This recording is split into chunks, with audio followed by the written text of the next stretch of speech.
Tandem Nomads, episode 58. Hello, Nomad Nation. Welcome to Tandem Nomads, the podcast show for expat partners.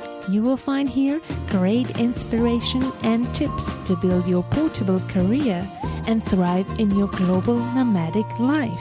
I am your host, Amel Deregi. This week is planning week. Most of us started this expat journey jumping on an amazing opportunity to live this exciting life. And often one move leads to another. While enjoying the amazing experience of living across the globe, a lot of expats, and particularly expat spouses, end up after a few years completely detached from the safety net that is very difficult to build when not being geographically attached to one place. For example, having a proper retirement plan, having a proper healthcare, having a proper tax plan, building a secure estate and building savings, dealing with the children's education challenges abroad and the costs that go with it, but also fostering the relationship in the tandem and remaining on the same page despite all these crazy transitions. So these are all the areas of life that can have some really harmful outcomes when living abroad is not planned and thought through ahead of time. This episode is not about painting a disastrous picture of expatriation, but in contrary, it is about fully enjoying it as long as we can. As the expression says, better be careful than sorry. And this is why I always insist on the importance of sitting down with our partners on a regular basis to evaluate and consider all the organizational, financial, legal, and administrative aspects of expatriation. And this is why I compiled this episode for you. We also have to address the elephant in the room here. Expat partners are very often financially dependent. And although they manage most of the time their household's finances and the family plans, they often take care of their needs last and have a very, very little cushion or fallback plan for themselves if, for example, their marriage falls back or something happens to their partner. I can't think of a better example than Rachel Yates, who spent all these last years advocating for training spouses' rights and educating them on how to create their safety net while building a healthy foundation for their families. She is the founder of Expat Lifeline, and here in this extract, you will hear some of the important messages that she shares with us on Tandem Nomads. My story, and one of the reasons I'm so passionate about planning, is because we didn't really ever plan, because we didn't think we were in it for the long haul. And I think that story is really common amongst expats. We often will go, and once you've started going global, it's somehow you become what I refer to as a serial expat, and you just move and move and move. I don't know whether we have this sense, it's a youthful arrogance, and I certainly am guilty of it myself, that we are immortal. and I see so many people who start. Now, to me, there should be some fundamentals in place before you go. And those things should be things like a will, a trust, if that's appropriate, an advanced directive of healthcare, those sort of things. And when I hear people, which is a horrible thing to start on, those terrible what ifs, but what we find is that those are the things that really get forgotten or people really feel are too complicated. And I always say, if you think they're complicated for you now, how do you think they're going to feel for the people who are trying to fix whenever things go wrong or whenever you want changes? All these changes take money. I think it's really important to sit down long term, to sit down together, look at your values, what you want out of both of your lives or your lives together, so that one person doesn't become the entire focus. There is a danger that one person, just because they are generating the revenue, will make all the decisions. And any partner who goes on an assignment will tell you that it does not involve giving up work. You give up a salary and benefits, but not work. And so it takes work to make sure that they stay balanced throughout expat life. Mm-hmm. So I would say, sit down together and actually make a timeline with, 3 years, 6 years, 12 years, 15 years. I tend to use 3-year increments because that's what a lot of expat cycles run on. And I think it's really, really important to have an honest and open discussion about where you both want to be and how long you are willing to make those commitments for. And it comes both ways, because a lot of the times the salaried partners end up in a situation where they have to keep generating income because it's so difficult for that other partner to go back to work, or you won't generate the same revenue. For me, expat life is this fantastic, incredible journey, but it's real life and it can get messy. And so for me, the more empowered and informed and in control you are, both as individuals and as a household, the better this journey will be. I'm really a big fan of Rachel as she dares to speak of the topics that are often taboo. I have taken myself some of her great trainings on Expat Lifeline, and I can really highly recommend them to you. She opens our eyes on all the aspects we have to learn to manage properly in our expat life for us and for our families. So she gives even more guidance about this topic on the full version of this episode on tandemnomads.com/14. Following this topic, we have now Huyn Chin Chen, an expat partner, a financial advisor, and the founder of Money Matters for Globetrotters. She shares with us her tips to deal with money in the tandem. If you're a trailing spouse, you're not working, how much you should be involved in managing your household finances. I personally don't think it has to do with if you're working or not. It's just for spouses that are not working, it seems more like natural just to take over that part of the household work because you feel like maybe because you have time or because you feel like you need to contribute to your family some way. So I know a lot of trailing spouses, either working or not working, they would take over your finances. But I really don't think it's dependent on the fact that you're trailing. Everybody or every couple is on a spectrum of completely join their finances or completely separate their finances.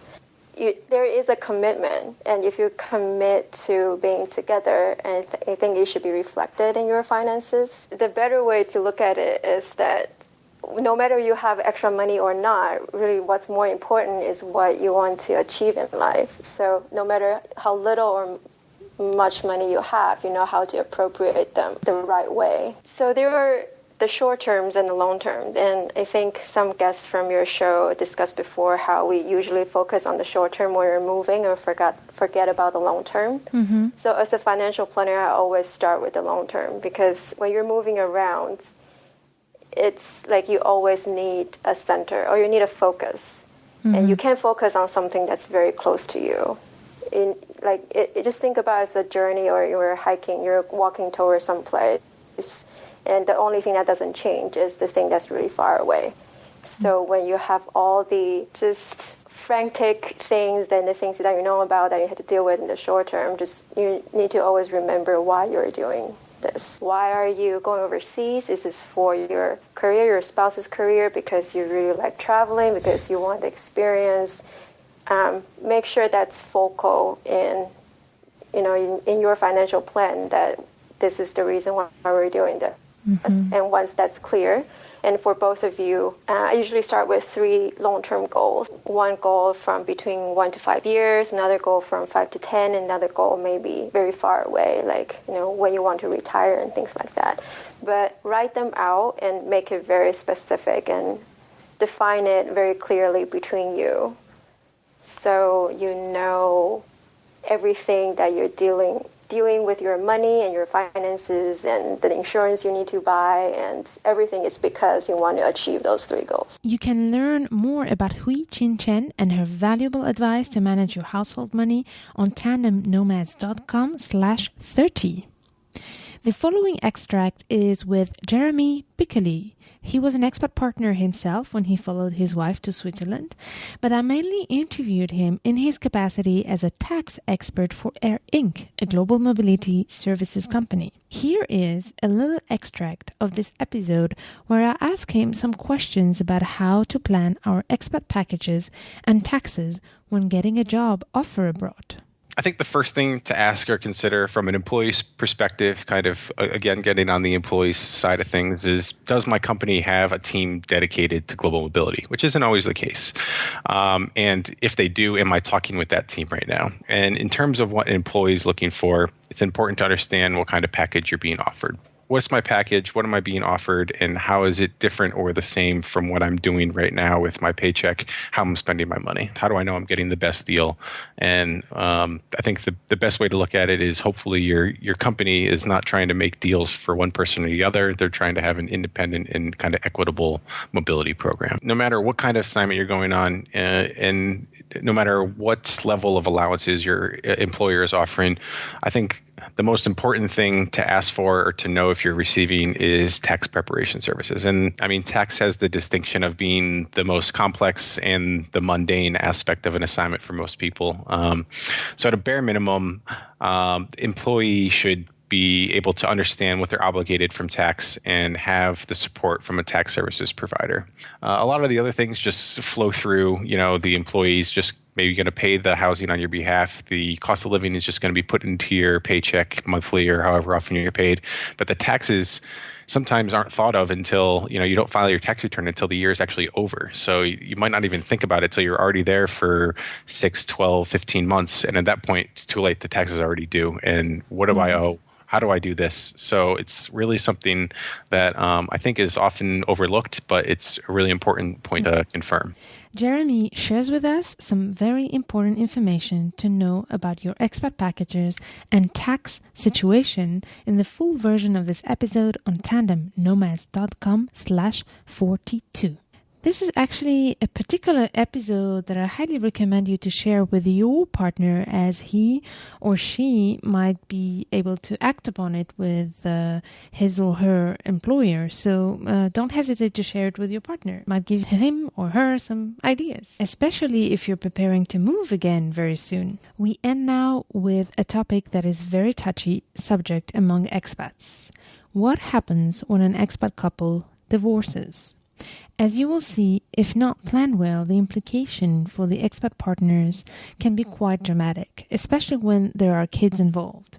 So here is a great extract with Lucy Greenwood, lawyer and expat at International Family Law Group, where she tells us how to handle effectively these very complex situations. There are also situations where people don't realise when they move abroad with children, if the father or mother, whichever is the one that's technically being left behind, has what we call parental responsibility and custody rights, then you have to have their permission to leave that country.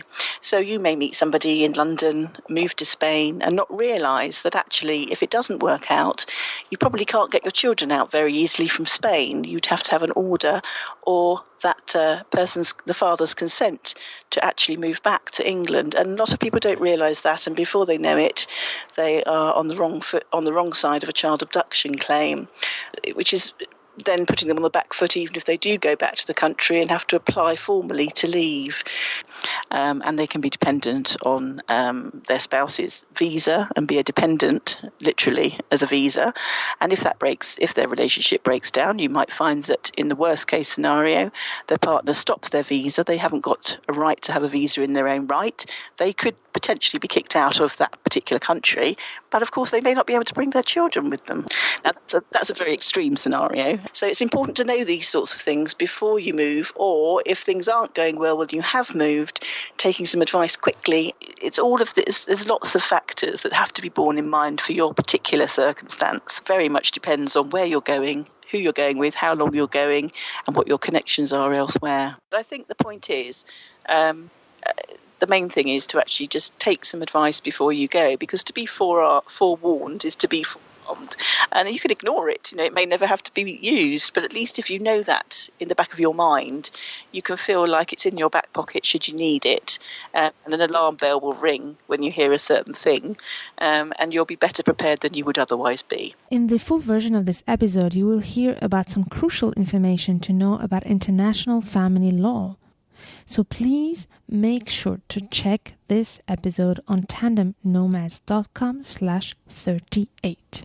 So be it regarding relationship challenges, money, administration, taxes, or anything related to your future and the future of your family, it is so important for me that you fully embrace the fact that researching, educating yourself on your rights and obligations and the solutions that you have should never be a taboo, but rather a responsibility that you take and an empowering thing to do for yourself, for your partner, and for your family.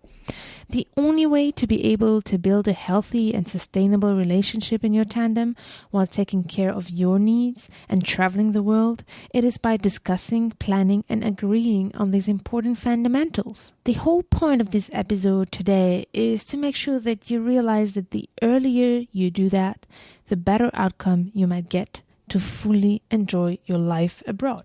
In the next episode, we will focus even more on you as an expat partner and your needs to build a portable career. So stay tuned to turn your challenges into great opportunities.